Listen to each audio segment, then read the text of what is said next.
everybody. Welcome to the summary of the 10 hidden insulin magnifiers. Why are they insulin magnifiers? Because they magnify your insulin response regardless of what's on your plate, regardless of your carb count, regardless of your calorie intake, regardless of any macros or micronutrients. They can magnify your insulin response and overall exposure by thousands of percent, 10, 20, 30, I presume 40 times that of what would be normal if you didn't follow these ideas.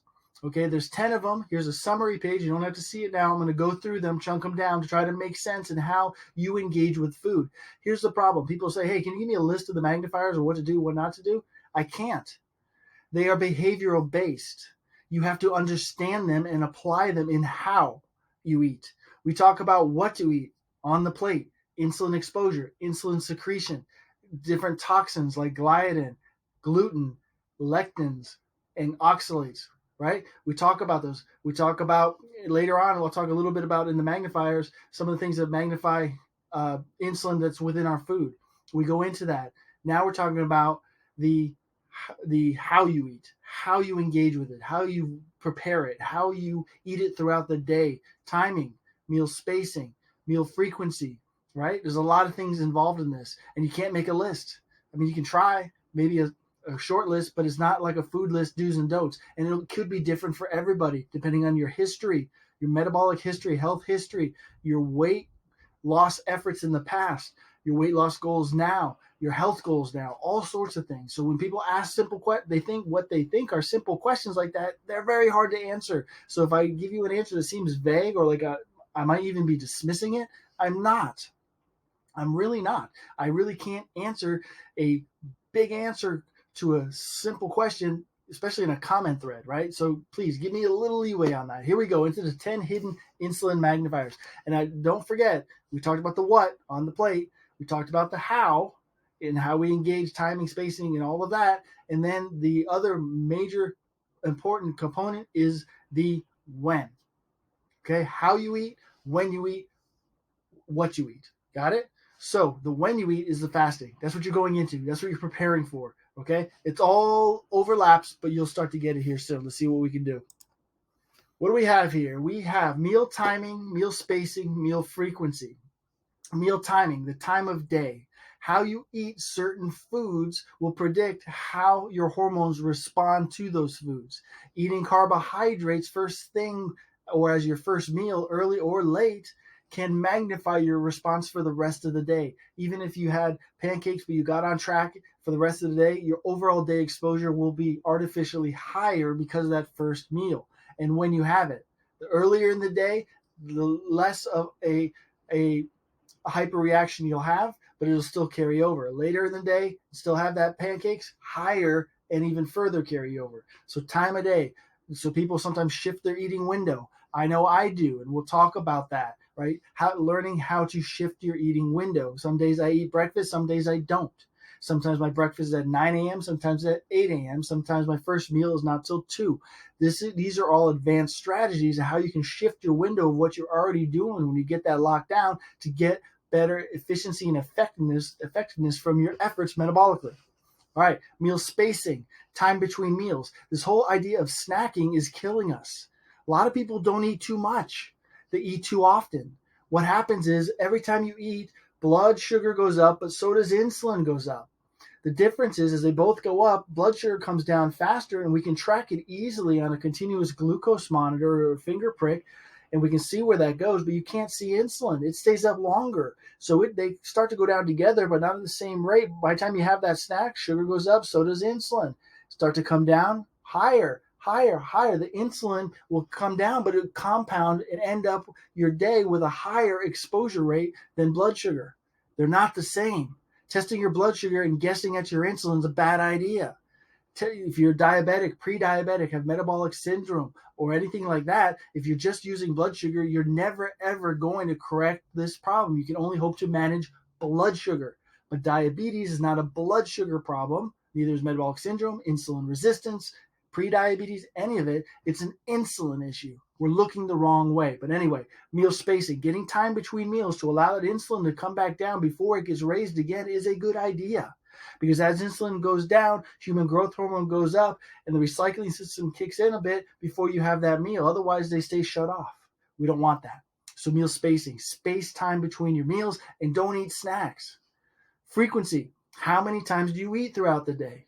Everyone wants to count calories. I have been accused of not believing in calories.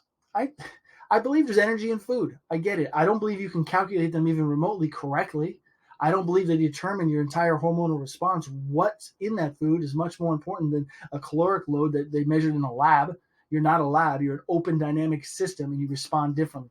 But that's my rants aside. Meal frequency, whether you have 3 meals a day, which is where I suggest people start. If they've been doing nothing or don't know anything about this, just start with 3 meals a day. No snacking in between, during, or after, right?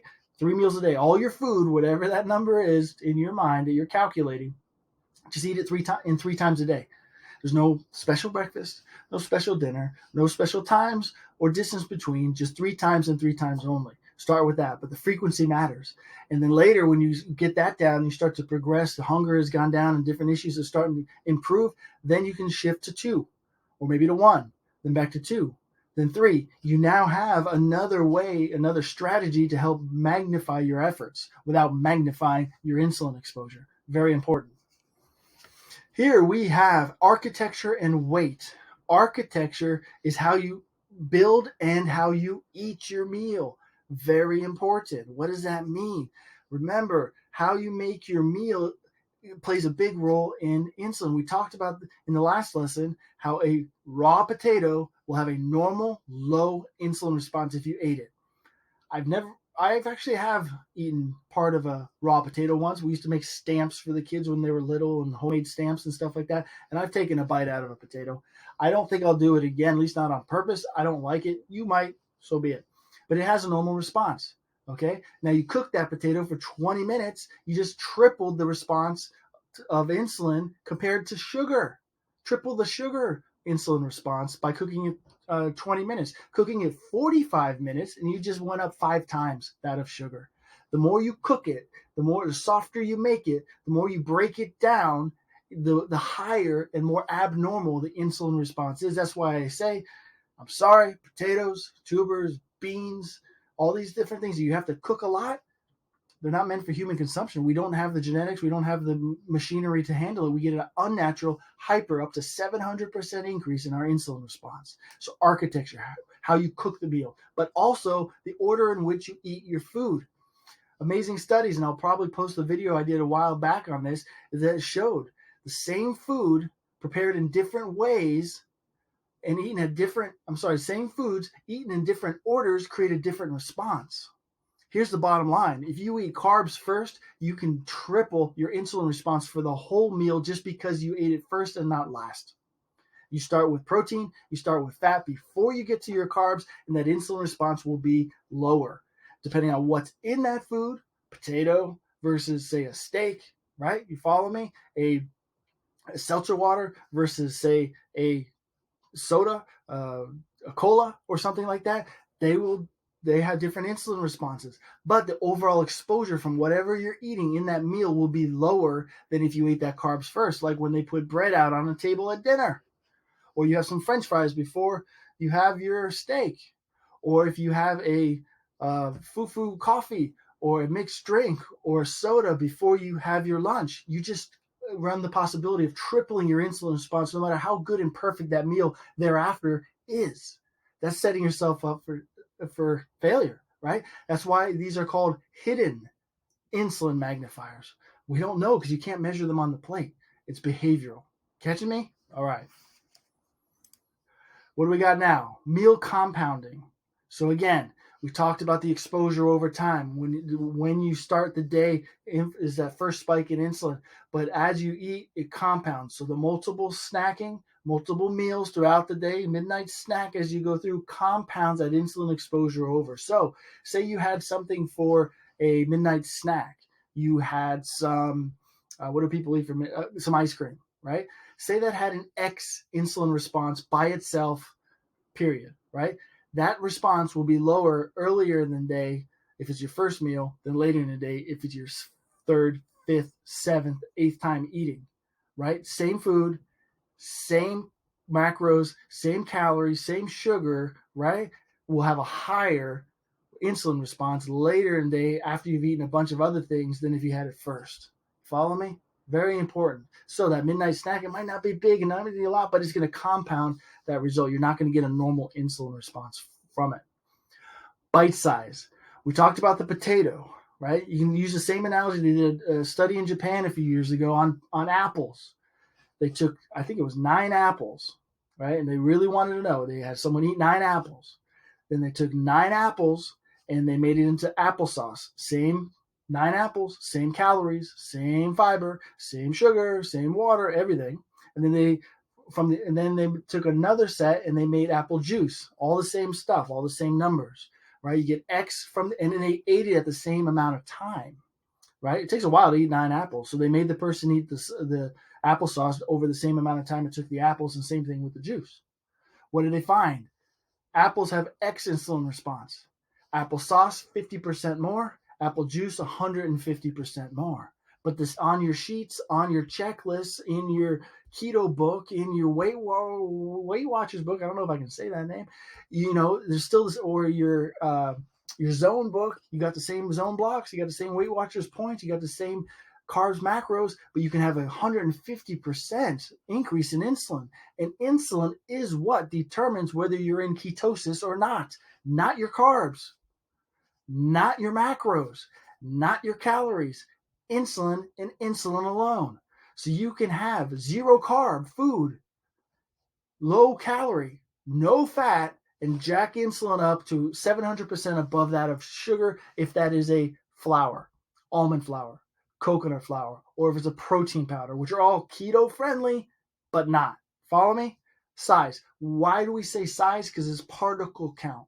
When you cook that potato, you break down the fiber and starches and the bonds. That's what makes it get softer. The particles get smaller. The smaller the particle, the more hyper and unnatural the insulin response. That's why drinking calories has a much higher response than eating and chewing them. It's a whole different process. Really important. Bite size. Size matters. Next, the last 3 here, we have cold leftovers. Anyone like leftovers? I have a whole recipe book for traditional foods on leftovers, how to take food and make it into something else. We originally did it for some bachelors in my group that wanted 5 ingredients or less and 20 minutes or less, and so that's what we came up with, right? But let's go back to the potato story here. That baked potato has been cooking a long time, nice and soft, and it's got 500% insulin response than raw. High insulin response. It will be very satisfying. It does kick hunger's butt, but it's not worth it at the price of insulin, right? So now you got that potato. If you take that potato and stick it in the fridge and eat it the next day cold, you will cut the insulin response in half. Here's Don's thoughts on it. Something to do with heat. Eating things hot, magnify response. We haven't had fire as a species for all that long at all. I don't think our genes have adapted to it. I think that has something to do with it. But don't quote me because I don't know. All I know is that when it's cold, it has less. That 50% less is still higher than I want in my body, but you can make that call yourself. Sleepy sheepy. This is a term from my sister and my niece. When she's tired, my sister calls her sleepy sheepy, right? Kai is sleepy sheepy. I think it's adorable. Same thing. If you're not sleeping well, your insulin response will magnify. It will not go down as much the next day, and it can cause cravings and hunger. And not just cravings, but we're talking bad cravings for the worst foods. Not only did it cause people to report cravings, but when they had food choices, they almost always chose crappier food. Potato chips and French fries and candy and snacks. It changes our chemistry, and we want junk. So not a good idea. Get the sleep. Always work on sleep. I have a sleep summary that I put out as an ebook. I have a sleep program that I've taught for years. It's the most successful program I did in population health. Tens of thousands of people have done it. There's a lot we can do. Look into it. Double jeopardy. This is the one that is a little bit, let me just get into it. There's certain things in food, mainly chemicals, that once they hit our small intestine, which is immediately after it leaves our stomach, right, very quickly in the process, as soon as it touches the lining of our small intestine, the lining thins. That's not good. We want a nice thick lining in our small intestines so that things can absorb slowly, be processed more as they move through and get into our system. It helps with our insulin response, helps with our stress response, helps with our hunger hormones, helps with our overall digestion, helps with things like SIBO and colitis and you name it, any kind of digestive issue, autoimmune issues, helps with all of that. But as soon as these things get in there and they hit that lining, bam, it thins, and I know why, your insulin response magnifies. Why? Because your primary insulin determining cells are not in your pancreas. It comes from your pancreas, but they're not, the sensors are in your intestine. They're called K cells. I'm going to do a video on that, maybe not for this program, but later on. Those K cells need that lining to read the information correctly. That lining thins and they get it too much, they have a hyperinsulin response. We don't want that. And those things are things like emulsifiers. So all the coffee that people drink, and you've heard me talk about that, and they add the cream that's in a carton that's not separated, that's got emulsifiers for shelf life, you just thin your lining.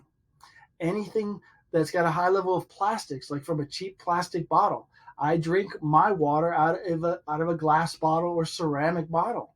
It's just the way I do it if I can. I don't always. I've been caught plenty of times drinking out of a cheapy bottle. But guess what? I'm getting plastics in, thinning my lining, and magnifying my insulin response. Another one is pesticides.